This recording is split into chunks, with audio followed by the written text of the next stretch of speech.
السلام عليكم، لاباس عليكم؟ نتمنى ان شاء الله تكونوا كاملين بخير وعلى خير، ونلقاكم هذا الفيديو باحسن الاحوال ان شاء الله وبصحه جيده ومورا الغزال بحالكم وبحال داك الكومنتات الفنين ديالكم. عرفتي انا شخصيا قسما بالله الا خايفه نعينكم، راه ما شاء الله قل اعوذ برب الفلق. داكشي غزال ما شاء الله، داكشي اللي تمنيت الحمد لله لقيته. كنت باغا الناس يبغيوني يشكروني يتعاملوا معايا بعفويه وتا انا نتعامل معاهم بعفويه، وداكشي اللي لقيت، وداكشي اللي بغيت، وداكشي علاش اختي ما بقيتش كنقدر نغبر عليكم. واخا كنكون مثلا عييت ولا ما قادراش نصور فيديو، كنقول ما نقدرش نغبر عليكم وانتم كتسناوني، حتى انا كنتسناكم، كنتسنى الاراء ديالكم. وشكرا على اي كومونتير كتقولوه ولا انتقاد اللي في محله زوين. داكشي انا اللي بغيت، يعني حتى الا كان شي انتقاد يكون باش انني انا نقدر نبني عليه واحد البدايه اللي جديده واللي نقدر نصلح منه. مهم ما نطولش عليكم اكثر، واليوم جبت لكم واحد القصه يا اختي جديده، وهذه رساله ليا انا شخصيا اللي مازال ماده يديا الحنه وحتى البنات. اللي القصه ديال اليوم كيفاش واحد البنت مسكينه دمرها الزواج.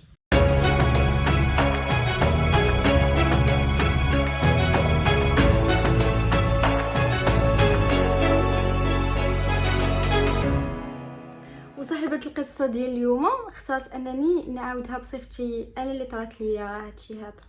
داكشي علاش الا سمعتوا شي حاجه فيها انا ولادي عرفوا كنمثل غير صاحبة القصه. صاحبة القصه سميتها شاديه بغات تقول لكم انا الحمد لله كنت عايشه بخير، وربي ما ناقصني من حتى شي حاجه، لا من جمال لا من تربيه لا من تفوق، كان كلشي عندي، ما محتاجه حتى شي حاجه. قريت كبرت، عاونوني يا والديا، رباوني قراوني حتى وصلت للباك. فاش وصلت للباك قدرت انني ناخذ الباك بميزه حسن، وهنايا قررت انني ما نقراش في المغرب كاع، وولت انني نخرج يعني نكمل القرايه خارج المغرب.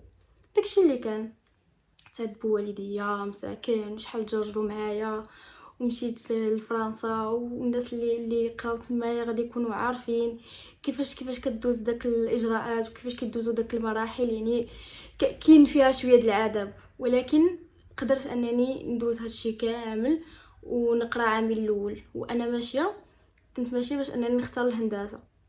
داكشي اللي كاين، وصلت لفرنسا قريت عامي الاول، كلشي داز مزيان، كلشي الحمد لله، كنقرا على راسي، حيت ماشي سهله انك تخلي بلادك وتخلي والديك وتغربي باش تقراي وتجمعي راسك.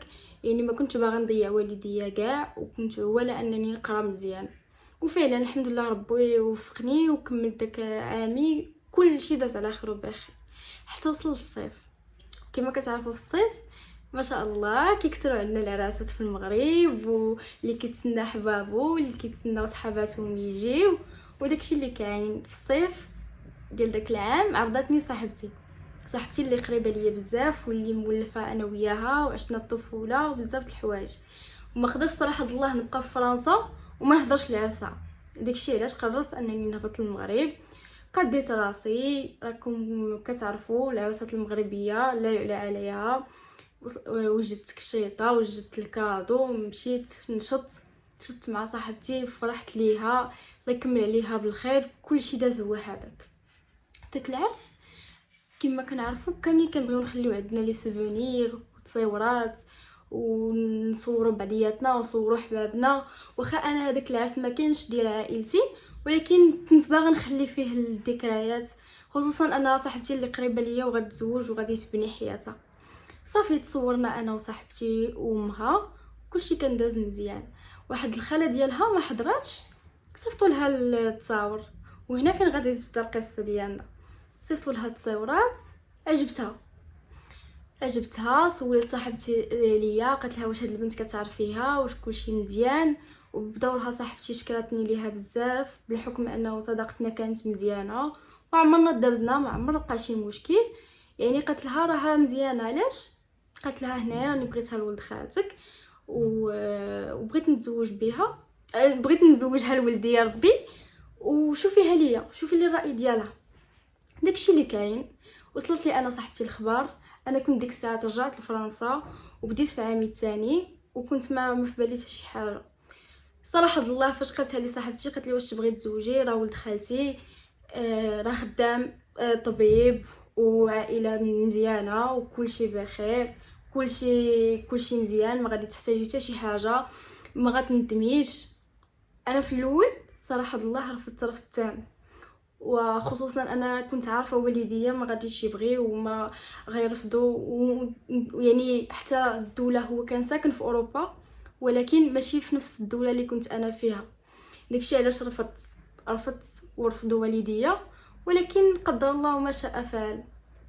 تم يعني قنعوني بشتى الطرق، قنعوني كيفاش هو مزيان، كيفاش كيتعامل لخدمته، انسان متفتح. وفاش كنت باغا انني نكمل قرايتي وكانت هذه اهم حاجه في هذه النقطه، ما رفضوش كاع. بالحق كان شرط واحد، انني غادي نتخلى على الشعبه اللي كنت دايره في فرنسا، وخاصني نبدلها للدوله اللي هو عايش فيها، وخاصني نبدل حتى التخصص. يعني هما ما حرمونيش من القرايه، بالعكس خلاوني نكمل قرايتي وخا نتزوج. يعني غنبني حتى انايا مستقبلي، وما كاينش المشكل في هذه النقطه هذه. غير انما كاين واحد الاشكال، انه خاصني نبدل كل شيء اللي كنت دايره في فرنسا والحياه اللي كنت بانيها في فرنسا. يعني خاصني نبدا من الاول. وهنايا غادي نقول لكم انه المكتب سبحان الله لعب الدور ديالو الكبير، وفي ظرف 3 شهور بصح غنقدر انني نقتنع بهذا الزواج هذا، وغادي نقبل به، وغادي نهبط للمغرب وغندير الخطوبه ديالي. هنايا صراحه الله باش نقول لكم الراي ديال والديا ما كانوش باغيين كاع في مره، كانوا رفض تام. ولكن منين اقتنعت حتى انا ما خسروا ليش خاطري، قالوا لي بغيتي تزوجي بنتي الله يسر لك الامور، غير هي حاجه وحده ما تفرطيش في قرايتك، حنايا تعبنا عليك، خلصنا عليك بزاف ديال المصاريف، ما نبغيوش انك تضيعي القرايه ديالك. وفعلا وعدتهم انني ما غاديش نضيع القرايه وغادي نكمل، واخا غنبدا من الاول ولكن حتى شي حاجه ما غتغلبني، غنكمل المسار الدراسي ديالي. هبطت للمغرب، درت خطوبه، عرضت على الحباب، كلشي كان مجموع. وما بين الخطوبه والعرس كانت تقريبا 15 يوم. يعني ما بين مده التعارف وما بين الخطبه وما بين الزواج، هادشي كامل خدم مني تقريبا واحد 4 شهور. ما تعطلتش كاع، ما تشاورت، ما شفت يعني هاد السيد واش مزيان ولا لا. حدي شفتو في الاول انبهرت به، عجبني وصافي. وهنايا نقول لكم انه دار واحد العرس اللي اسطوري. وهنايا ما تنساوش هاد القضيه هذه بزاف، ركزوا لي عليها عافاكم. دار العرس الاسطوري ومشيت مع راجلي للدوله اللي هو قال لي انه عايش فيها. وهنايا البنات بدات صدمه مورا صدمه مورا صدمه. يعني ما عرفتش منين غنبدا لكم وكيفاش غنوصلها لكم، ولكن داكشي كامل اللي تقال ما كانش منه كاع. ما كانش منه كاع. واخا هو ولد خالت صاحبتي، وصاحبتي عزيزه عليا وعزيزه عليها انا، وبغات لي غير الخير وخمات ليا، ولكن هاد النقطه بالضبط انا اللي حدي الان ما فهمتش كيفاش صاحبتي قدرت انه توافق على هادشي كامل وما عطاتني حتى شي نصيحه وما قالتليش عندكي.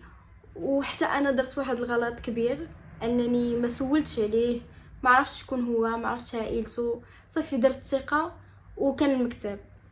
وهنا نبغي نقول لكم واحد الحاجه، انه الراجل ديالي ما كان لا طبيب ولا حتى شي حاجه. كان ما كيخدمش كاع في مره، كيتخلص فقط على الشوماج. كما كتعرفوا نتوما في البلدان الاوروبيه كيخلصوهم على الشوماج، وهكا كانت انا راجلي.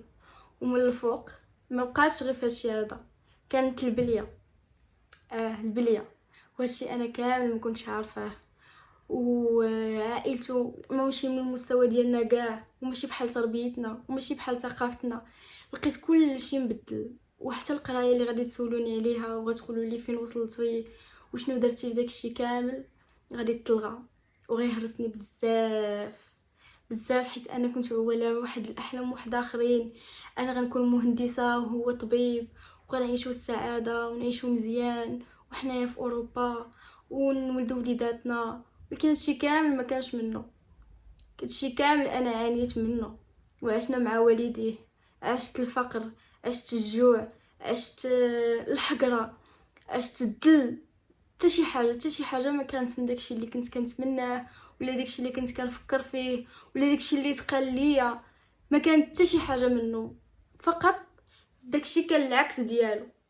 يعني هما قالوا لي انه السيد طبيب صدق ما خدامش كاع، السيد مخلق صدق الكوليك، يعني مبلي عنده الادمان.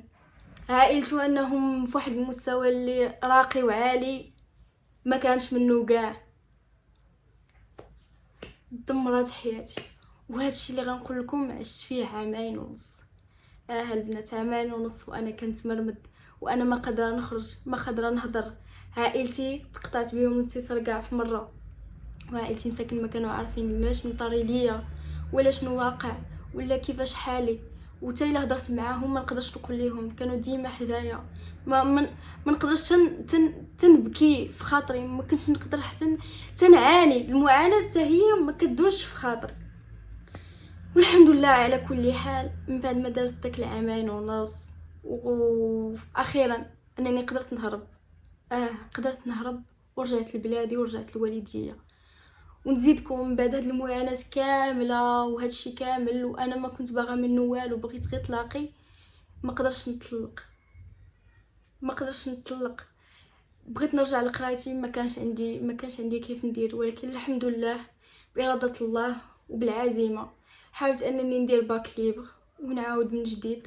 هي ماشي سهله، ماشي صعيبه، ولكن حاولت انني نبدا من جديد وقاومت وخديت داك الباك. ومن بعد درت واحد المعهد ديال الهندسه، نيت هاد المره في المغرب. ما بعدتش كاع، ما مشيتش.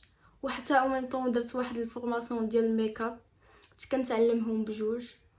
ومن بعد عام عاد قدرت ناخذ الطلاقي بعد معاناه وسير واجي، وطلع هنا وهبط لهي حيت هو ما بغاش كاع يعطيني طلاقي. بعد هاد المعاناه كاملين وهاد الجرجير كامل وهاد الزواج الفاشل وهاد التجربه هذه اللي دمراتني، بغا يزيد يدمرني في طلاقي. وكان كيحاول انه يشوه صورتي ويشوه سمعتي بوالو، واخا ما كان عنده حتى شي دليل ولا حتى شي حاجه، ولكن كان باغي انه يدمرني. مع العلم ما درت ليه حتى شي حاجه، ما كان بيناتنا والو. انا كانت نيتي صافيه ونيتي صادقه في زواجي. كنت عوله انه نكون غير واحد الاسره اللي متكامله كما عشت انا. عشت في واحد الدفء، عشت في واحد الحنان، وبغيت انا نعطيه لوليداتي. ولكن الحمد لله انه من بعد قدرت ناخذ دبلوم ديال الميك اب، وقدرت نعاون به راسي. ولكن الهندسه مازال ما تخرجتش فيها. ومن هنايا كتقول لكم شاديه، ما تثقوش كاع في مره. حاولوا انكم تدعيو بالمكتب اللي فيه الخير. هي زربات، داكشي علاش كتنصحكم انهم ما تزربوش. تقلوا كتقول لكم تقلوا، سولوا على راسكم، حاولوا تبحثوا. واخا حتى هي براسها كانت واحد الانسانه اللي قاريه، واحد الانسانه واعيه، ولكن غلبها مكتابها. هادشي علاش كتعطيكم النصيحه الاولى انه ديما تدعيو البنات، ديما دعيو بمكتب الخير. وما تنساوش صلاه الاستخاره، استغفروا الله سبحانه وتعالى ودعيو الله. وكتبقى علينا كتبقى واحد الحاجه ديال الله يكتب علينا مكاتب الخير يا ربي. وحد هنايا غتصل القصه. وهادشي اللي بغيت انايا غير القصص اللي غادي يقدروا يوصلوا لنا عبره، واللي غادي يقدروا يشاركوا معنا المعاناه. اي واحد في الدنيا عايش المعاناه ديالو والمشاكل، وانا هنايا غير باش نسمع لكم ونكون معاكم. السلام عليكم.